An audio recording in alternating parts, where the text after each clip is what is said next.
Up with KREM begins now. 6 a.m. now on our Thursday morning. Thanks so much for being with us here on Up with KREM this morning. Thousands of Avista customers are waking up without power. Storms moved through overnight, knocking out service. Avista and Inland Power are both reporting outages, the largest being in Airway Heights and Spokane's Browns Addition. 6 a.m. now. Thanks so much for being with us this morning. Well, we officially are in fall now. Dana Marie, finally seeing some fall-like weather to start the day this morning. A lot of wet roads.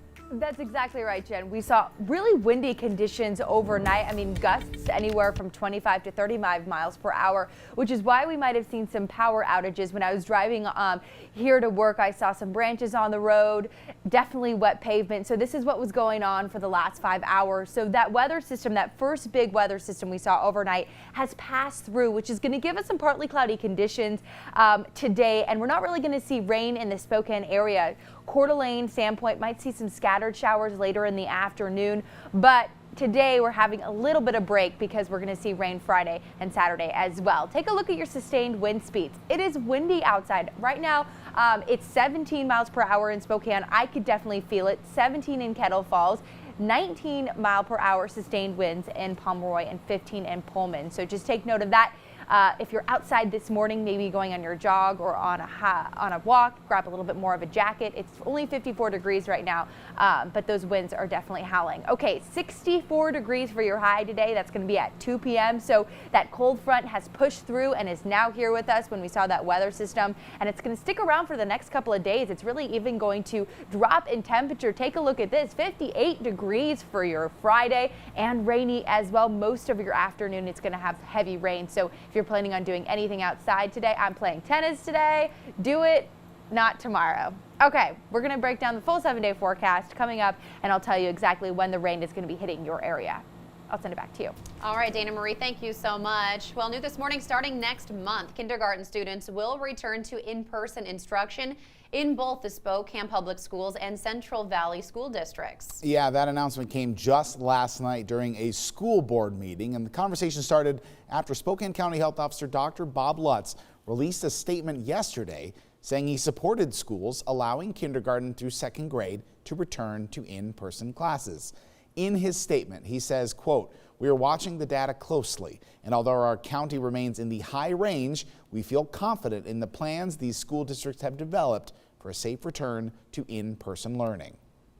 And this morning, we do want to take a closer look at those plans. Nicole Hernandez is joining us live this morning with more on what parents and students can expect. Good morning.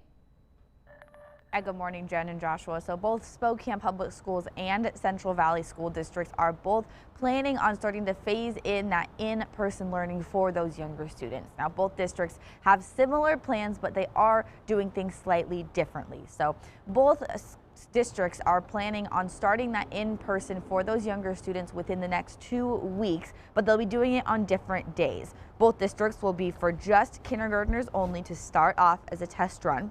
Students will be broken up into 2 different groups and come into the building on alternating days. Now, neither district has made it clear whether or not students will be doing or what students will be doing on their off days, but both school days will start and end at slightly different times than normals.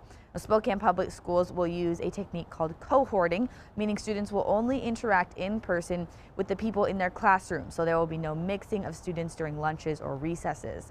Now, if things work out for kindergartners, other grades could start to do the same thing, moving in person, but the health district has only approved to do that up to grade 2. Now, this will need to be done very carefully, though, with close attention to sanitation, social distancing, and any other signs of outbreak. That we have developed in partnership with the Spokane Regional Health District and in partnership with other school districts. So as soon as there has been a report of a case or a potential case, those contact tracing teams will then begin evaluating the situation and working with Dr. Lutz to determine which students may need to be quarantined. Now, families who don't want to go back to in-person learning yet do have other options. Central Valley District says they can reach out to their principal for alternatives, and the Spokane deadline to enroll in their virtual program was back in August, but district leaders say that they will try to work with anyone. And anyone who wants to switch from virtual to this model should be allowed to, depending on interest and staffing levels. Now, Central Valley District is planning on hosting a webinar next Wednesday to help parents through this. And we'll make sure to keep you updated if Spokane Public Schools is planning to do something similar. Live in Spokane, I'm Nicole Hernandez. Nicole, thank you. This is big news, of course, from overnight. Many families are waking up hearing this for the first time. What questions do you have about returning back to school? Text us at 509-448-2000 and we'll do our best to answer your top questions. In the meantime, this is how some people are reacting to the news right now. One person writing, yes, please, please, please, best news you've said ever. Another person saying, no, our children are not guinea pigs. Another one writing, I'm confused. If we can have school back full-time, why can't we do other things like go to the movies and meet with more than 5 people? So a lot of mixed reaction this morning. One of the top questions people have are also, why is kindergarten students returning first? Well, Dr. Bob Lutz says this is to address needs for social and emotional learning and skill development, concerns of child safety, and academic inequities among those with limited access to technology. It's why they want to start with kindergarten students first. Again, right now, both districts say they'll begin phasing in more students as time goes on, but they are starting with kindergarten first. Also happening today, SPS, Central Valley, and Spokane Regional Health District will host a press conference to answer more questions about what returning will look like. In the meantime, join the conversation. We are your back-to-school information station and want to help you navigate through this process. Text us your questions, comments, or concerns, and we'll take it to district leaders. You can text it to 509-448-2000. Jen? All right, Tim, thank you so much. Of course, that is big news this morning for our area. 6:07 now. Well, this morning, the University of Washington and Gonzaga University are breaking ground on a new medical building in Spokane. It will serve the UW Medical School and Gonzaga's human physiology, nursing, and health science disciplines. It will also serve as a research center. Leaders say it can accommodate more than 500 students. Now, that groundbreaking ceremony is set for 1 p.m. in the University District. 6:07 now on your Thursday morning. Time for your morning rush. More news in less time. This week, workers are at odds with the store Fred Meyer.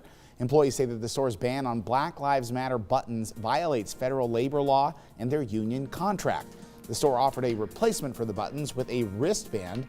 However, workers say that the wristband says standing together on it, not Black Lives Matter. State lawmakers in Olympia say police reform will be one of the top issues the next time they meet.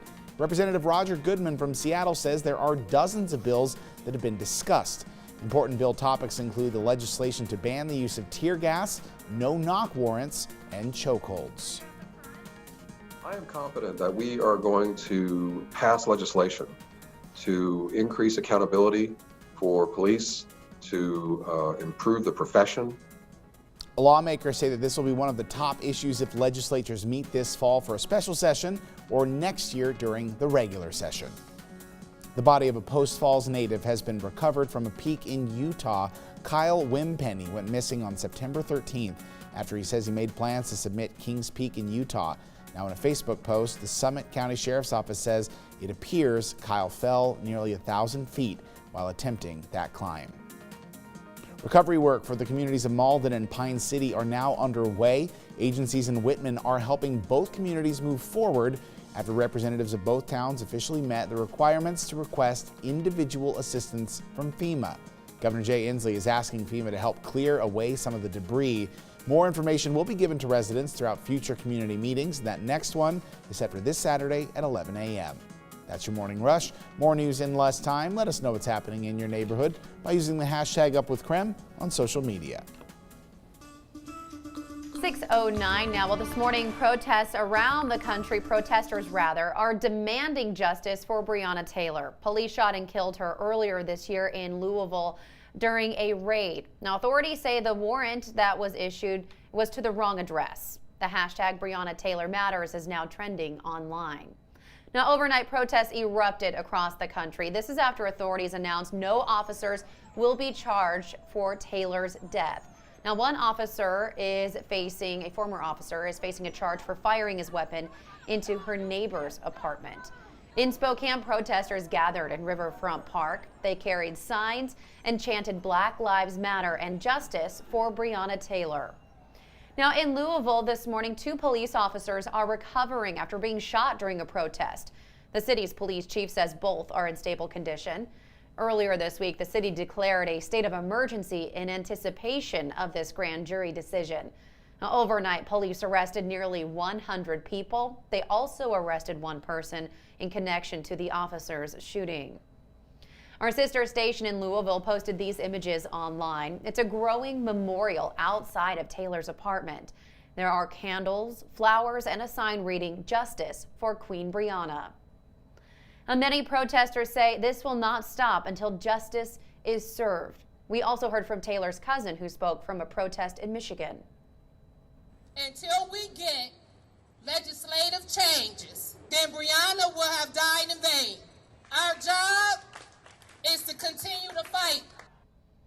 Well, closer to home, demonstrators gathered for vigils at the Seattle Federal Courthouse. Speakers addressed the crowd before leading protesters on a march.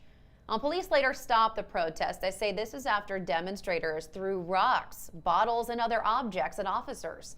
Police later arrested 13 people. Of course, we'll have more on this developing story coming up this morning on Up with KREM. Thank you very much, Jen. Still also coming up this morning here on Up with KREM. By all rights, it should have put us on our ears. It should have just brought the real estate market to a screeching halt, but it didn't. Spokane's housing market is in high demand and commercial real estate is starting to rebound. We're taking a look at the latest progress in Spokane's real estate market during the COVID-19 pandemic. Well, rain is expected over the next 3 days. I'm breaking it down to tell you exactly when it's coming your way in your area. All that coming up.